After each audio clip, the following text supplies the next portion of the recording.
At the Brave1 Defense Tech Valley 2025 exhibition in Lviv, a domestic underwater drone, TOLOKA, capable of striking targets up to 2,000 kilometers away, was showcased, according to a video from Militarnyi.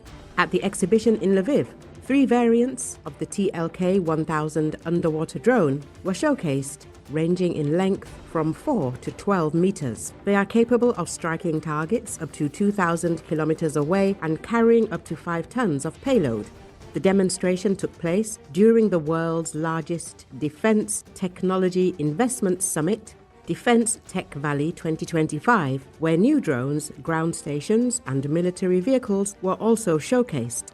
At the end of February 2025, Ukrainian President Volodymyr Zelenskyy showcased the latest TOLOKA underwater drones to allies at the Support Ukraine summit.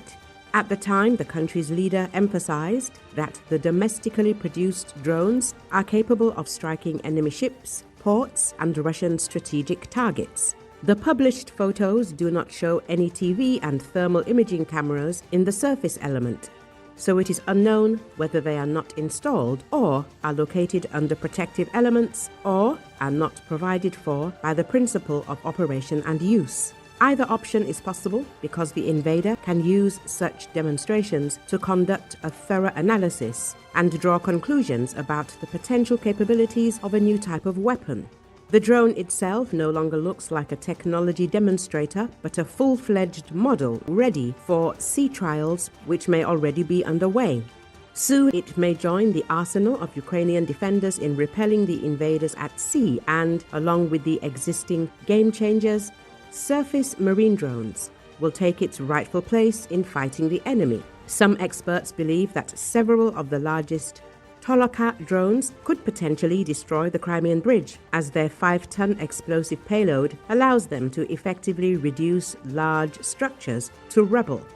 For reference, on June the 3rd, Crimean bridge was struck for the 3rd time, this time by an underwater attack carried out by the Security Service of Ukraine. According to Defense Express, it is still unknown exactly how the underwater part of the structure was damaged, but experts suggest the TOLOKA underwater drone may have been used.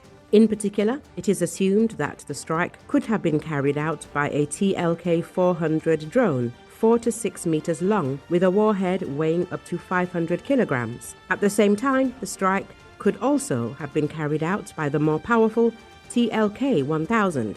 Earlier reports noted that Ukraine is forming a new defense hub, Defense City, with 25 leading global companies already involved. Investments are going into weapons production, which is also being supplied to the front lines.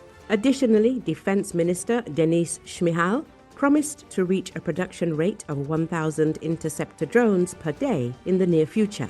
He emphasized that this will serve as a response to the nightly attacks by Russian forces.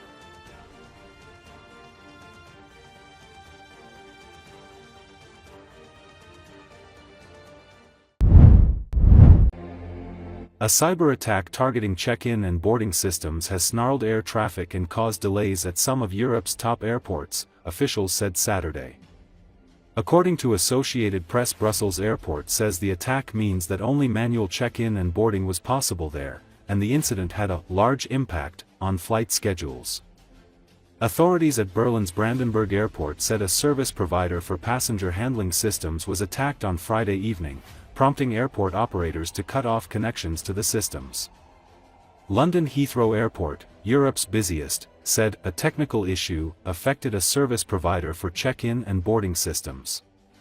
The airports advised travelers to check their flight status and apologized for any inconvenience.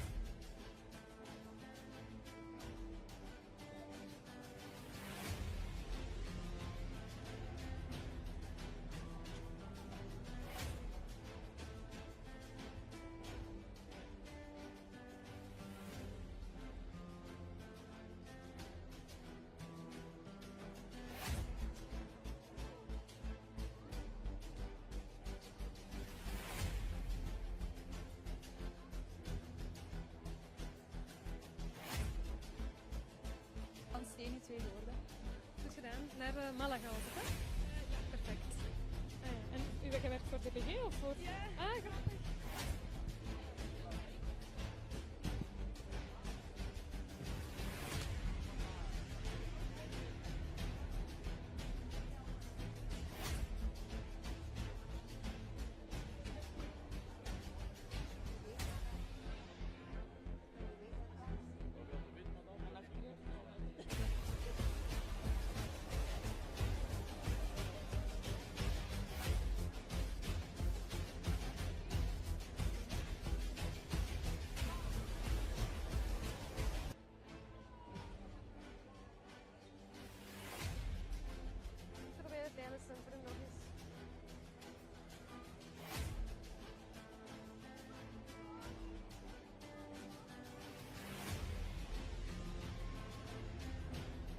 Wel, door een technisch probleem bij de externe dienstverlener voor de check-in en boarding systemen kunnen we niet op de gebruikelijke manier de check-in van onze passagiers doen. Dat probleem is gisteravond ontstaan na een cyberaanval. En we doen er nu met de partners alles aan om die impact zoveel mogelijk te beperken. Maar het zorgt helaas wel voor vertragingen en geannuleerde vluchten. Cyberaanval, maar niet bij jullie, hè? Hoe zit dat precies? Ja, het gaat om een cyberaanval bij een extern bedrijf dat voor die systemen zorgt voor de check-in en de boarding van de passagiers. Dus dat betekent dat dat systeem nu niet gebruikt kan worden, dat passagiers manueel moeten worden ingecheckt. Er moeten veel meer gegevens handmatig worden ingegeven in de computer, wat natuurlijk veel langer duurt per passagier en dus helaas zorgt voor langere wachttijden, vertragingen en ook annuleringen.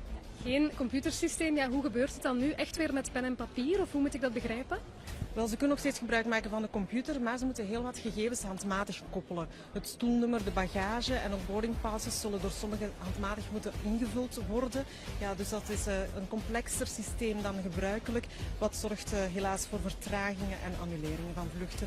Dus we vragen passagiers om voor ze naar de luchthaven te komen na te kijken of hun vlucht wel effectief doorgaat en op welk tijdstip. En als een vlucht geannuleerd is om niet naar de luchthaven te komen, de luchtvaartmaatschappij zal hen contacteren over hun opties.